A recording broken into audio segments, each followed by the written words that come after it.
क्योंकि लड़का ओली गई एक पॉपुलर स्नैक वाले चावल नहीं खाना चाहता था, इसलिए उसने टीचर की लापरवाही का फायदा उठाया और चावल की पूरी प्लेट छत पर फेंक दी। चावल को छत पर चिपका देखकर क्लासरूम में हंसी की गूंज उठी। टीचर ने तुरंत ध्यान दिया और लड़के के पास जाकर उससे उसके चावल के बारे में पूछा। अचानक लड़के ने झूठ बोला, कहा कि चावल इतने स्वादिष्ट थे कि उसने एक ही बार में सब खा लिए। टीचर को उस पर बिल्कुल भी यकीन नहीं हुआ, इसलिए वह नीचे झुका और लड़के की डेस्क के नीचे जाकर देखने लगा, लेकिन उसे कुछ नहीं मिला। तभी उसे लड़के की बात पर यकीन हुआ। उसने खुशी से ऊपर देखा और कहा, यह बच्चा आखिरकार खाना बर्बाद नहीं करता।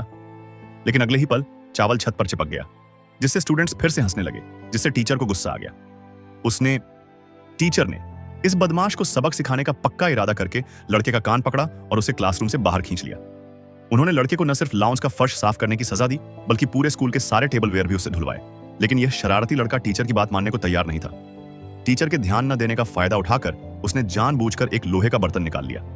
टेबल वेयर का पहाड़ टीचर के सिर पर गिर पड़ा और लड़का मौके का फायदा उठाकर भाग निकला। टीचर को बहुत गुस्सा आया।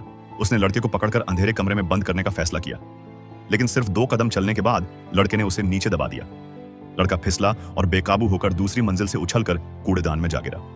टीचर को समझ नहीं आया और उन्हें लड़के के माता पिता को बुलाना पड़ा। लड़के के पिता ने टीचर से बार बार माफी मांगी और लड़के से खुद आकर वादा करवाया कि ऐसा दोबारा नहीं होगा।